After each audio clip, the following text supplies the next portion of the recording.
Hi, this is Lanka from Global Media Networks for the Business Roundup today. So the RAM Ratings has confirmed a BBB negative long-term and P3 short-term rating for Logic Finance PLC with a stable outlook. Sri Lanka Securities and Exchange Commission has proposed new rules requiring faster disclosure and broader shareholder approval for transactions involved relating parties of listed companies. We see institutional investors were mostly rushing to pick up quantities of RCV Hospital, which dominated markets turnover with 186.5 million rupees contribution day before yesterday. Slightly over 16 million shares of RCV Hospital Holdings PLC changed hands yesterday, a day before yesterday, via a 411 trades. Now the share closed at 30 cents to 11 rupees 40 cents after hitting a high of 12 rupees.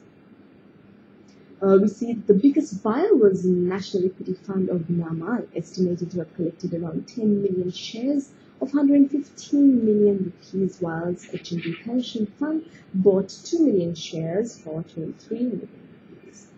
Former Director General Arita Lanka last week shared his insights on the current SEC Act as well as existing regulations on an invitation for new chairman Dr. Lanka. The move by Gotaheva was to better understand the SEC Act, its strengths as well as its strengths as well as weaknesses, and what is required with effective pragmatic regulation. Looking at some more business news, we see the Sri Lanka's Treasury bills yields plunged across maturities with a 6-month yield falling as much as 34 basis points at Wednesday's auction, a week after longer-term bonds fell in the secondary market. Now, the 3-month yield fell 11 basis points to 11.30%. The 6-month yield fell 34 basis points to 12.57%, and the 12-month yield fell 24 basis points to 13.02%, data from the State Debt Office showed. Now, the sale of global giant Aviva's Sri Lanka's operations to Asian giant AIA has been signed yesterday in Colombo, whilst a formal announcement was made today.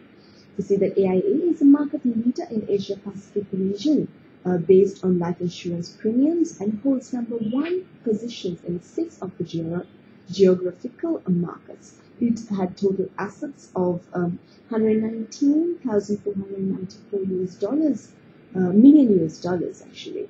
As of 31st of May 2012, control 87% stake of Aviva NDB is held by Aviva NDN Holdings Lanka Limited, now a joint venture between Aviva Hong Kong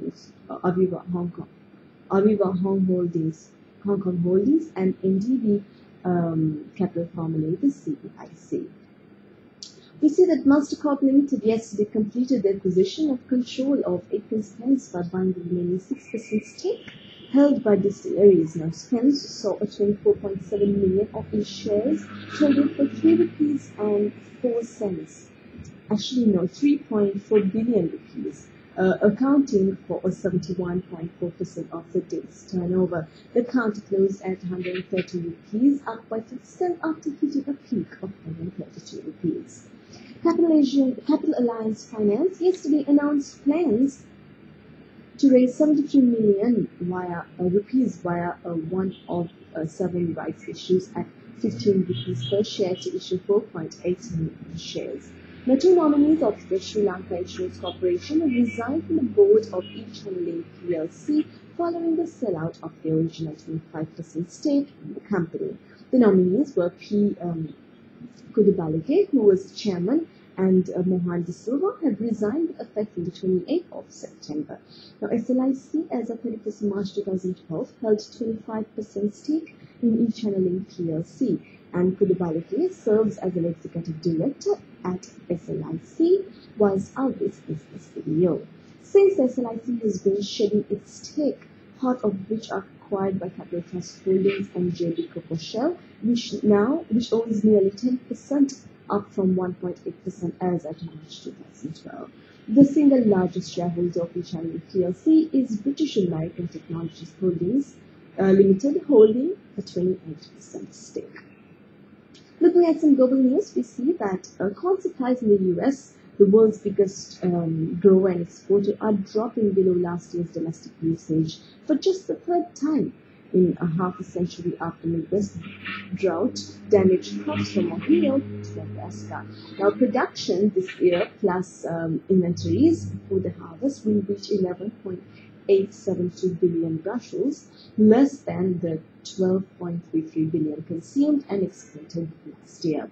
Now, according to the U.S. Department of Agriculture data and Bloomberg survey of 29 analysts, only twice since 1960 has supply failed to exceed usage from the previous year.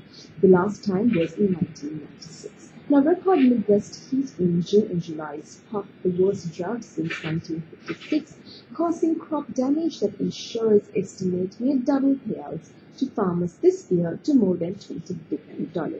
Now, plunging output in the U.S. would erode global grain supplies and boost costs that already are forcing production costs by meat companies, including Sanderson Farms, and ethanol makers, including Valero Energy Corp.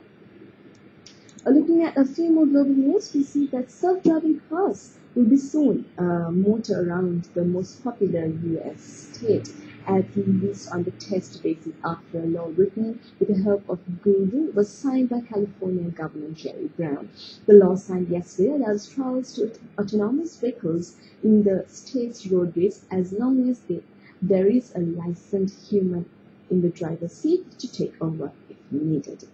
And lastly, we see that Australia's four biggest lenders are divided over whether Reserve Bank Governor Glenn Stevens and his board will resume reductions this week in the highest benchmark interest rate among the major developed nations.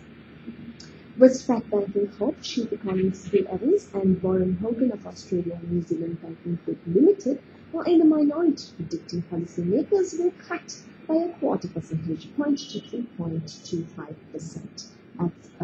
At the October 2nd meeting, a Bloomberg News survey showed. The Commonwealth Bank of Australia and National Australia Bank Limited are among 19 of 26 economists forecasting a fourth straight monthly pause at 3.5%. Now, with that, I round up the news for today. Thank you very much for listening, and see you again tomorrow.